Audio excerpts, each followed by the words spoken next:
At first glance, this is not that big of a deal. 5 fellas see an older dude walking down the street in St. Paul. They ask him for a ride. He says, oh, hell yeah, what could go wrong? They pile into his car. Pretty soon they're carjacking him, pistol whipping him, beating him, and robbing him. I mean, if we did a channel on every one of these things that happened, we'd have about 10 channels running 24/7. But the more we learn about this guy, the more we learn about some of the details of the attack, the more we learn about his reaction to his own attack. That's when this story goes from ordinary violence to black mob violence with a heaping dose of denial, deceit, and delusion that does nothing but make it worse, worse, and worse.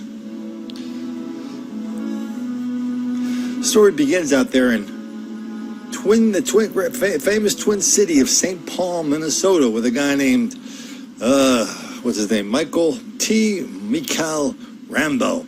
Apparently he's a playwright, a member of the theater community in St. Paul of some note. Anyway, so he had just left something called, I think, the Rondo Days Festival in St. Paul.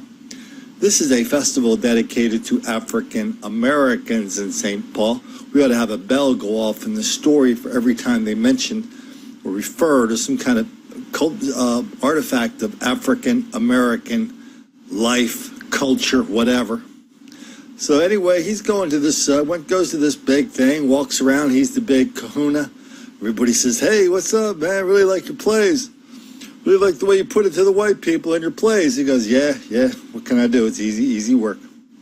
So anyway, that's when the 5 fellas come up to him and they go, hey, Unc, can you give us a ride to the train, the trolley station? When he gets there, they go, oh, no, could you take us somewhere else? That's when the beating, that's when the robbery, that's when the threats. They put a gun to his head, stole his stuff, conked him over the head, put him in the hospital. That's when that all happened. But when it comes time to describing the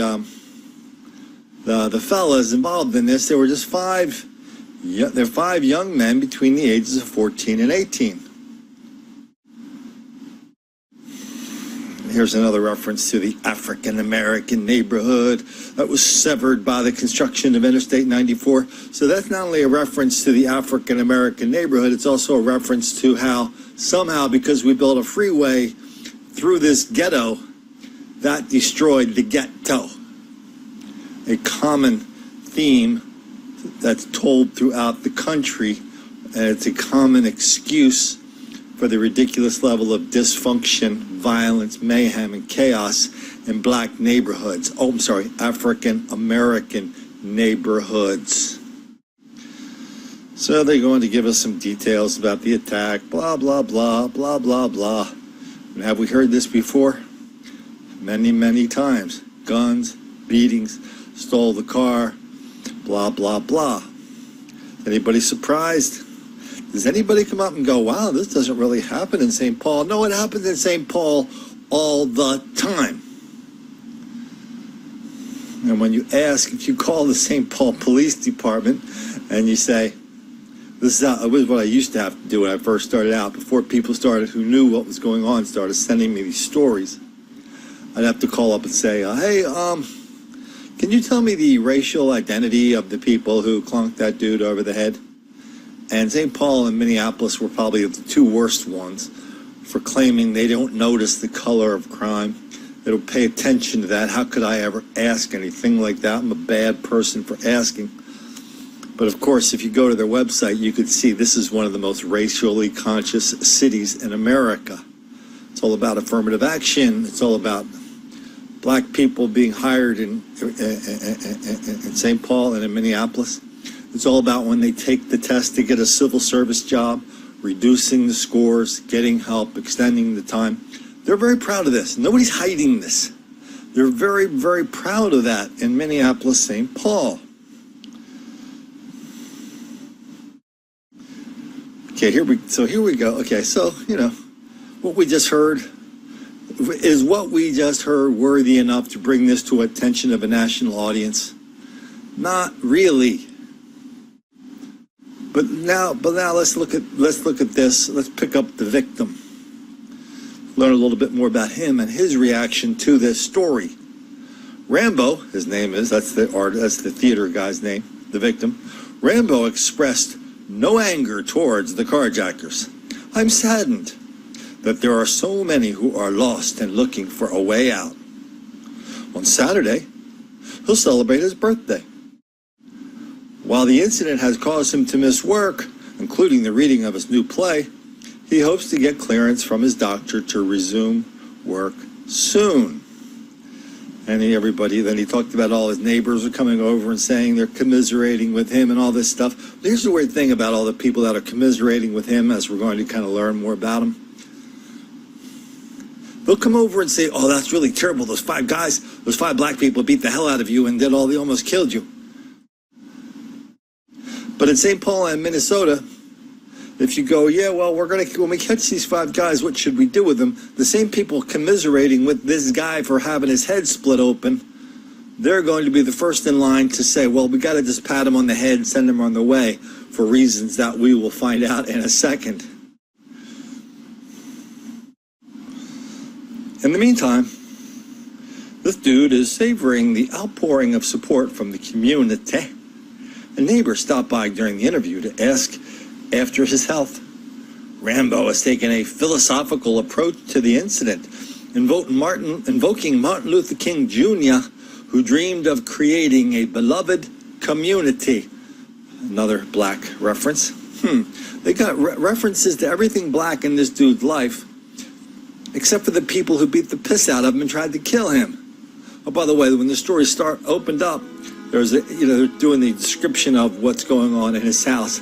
His house is filled with African artifacts, all this fake African American culture stuff that nobody either has the brains or the guts to challenge.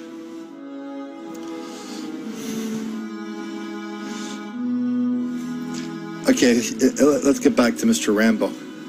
The attack was disheartening, but I'm not discouraged, said RAMBO, whose longtime passion is helping young people through mentorships, teaching, and performance, including a juvenile offender program offered by the county.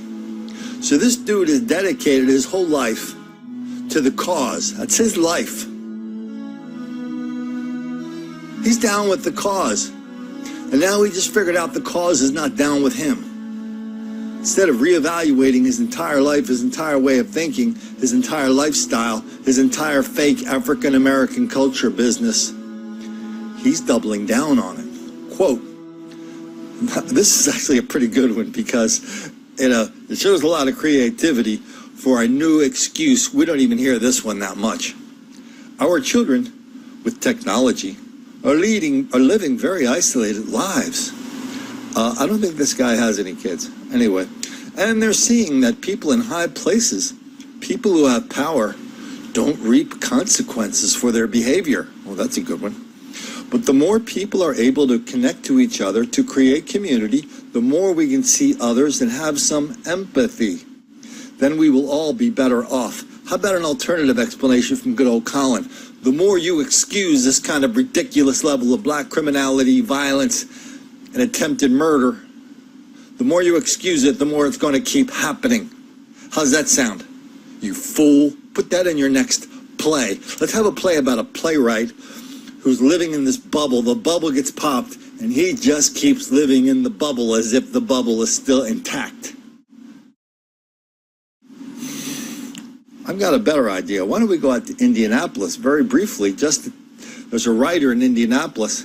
He gives an alternative explanation for this kind of black misbehavior, mayhem, chaos, and all the denial, deceit, and delusion surrounding it. This is an older dude. He's a lawyer. He writes for, he has a talk radio show. He's a person of some note in Indianapolis. He's a black lawyer. Quote, Indianapolis, you have a problem. Your problem is young black men who are out of control, unquote. That's from Abdul Hakim Shabazz. So you get to choose. You get. I don't know that Mr. Abdul Hakim Shabazz, by the way, is down with, if somebody clunks you over the head, putting them in jail. I don't know if he's actually down with that. I suspect that he is, but I do not know for sure. So we get to choose between RAMBO and Shabazz. One wants us to understand these ridiculously dangerous young black people who are trying to kill people, and another one is saying, hey, I don't know what you've been smoking, but you better figure out your real problem is young black men who are out of control. But just the other day, I'm surprised at how many times people ask me this, surprised how many times I answer it. I'm surprised at how many times people go, no, Colin, really, what's the answer? So somebody goes, Colin, what's the solution? I said, listen, you think real hard what the solution is when somebody comes up and clunks you on the head. You think about it and let me know what your solution is. And it was too hard of a question. So I think he thought I was inviting him to make up some new Rube Goldberg 1,000-step plan, cost $1 billion, been tried 1 billion times, and has failed 1 billion times. No, if you walk around Indianapolis or St. Paul, clunking people over the head, stealing their car, putting them in the hospital, why is it so hard to figure out what the solution is for that? Unless you're mentally insane and you think that the people who are the victims are really the perpetrators, and you think the perpetrators are really some kind of victims. If somebody does violence on you, we can expect them to go to prison, period. Why is that why do so many people have trouble figuring that out? Oh, Colin, we cannot arrest our way out of this mess. Listen, of course we can. The only people who say that are the people who think that somehow the people getting beat somehow can recover from it, they deserve it, and the young people doing the beating are innocent little angels caught up in the wrong time in the wrong place. People who think that on any level, at any time, you are 100% idiots.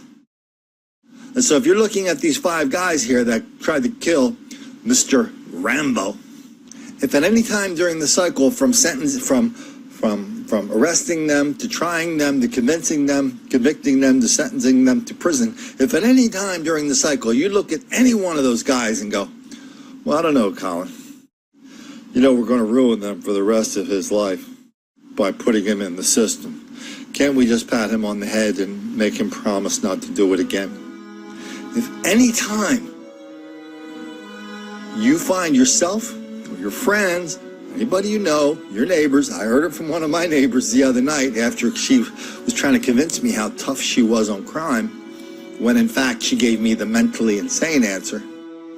If at any time you hear that, you should check yourself into the closest mental health facility where they lock you up for 3 days and fill you full of drugs because you are a danger to yourself and to others, because you're just not smart enough to figure something out because you think it will make the black kids angry.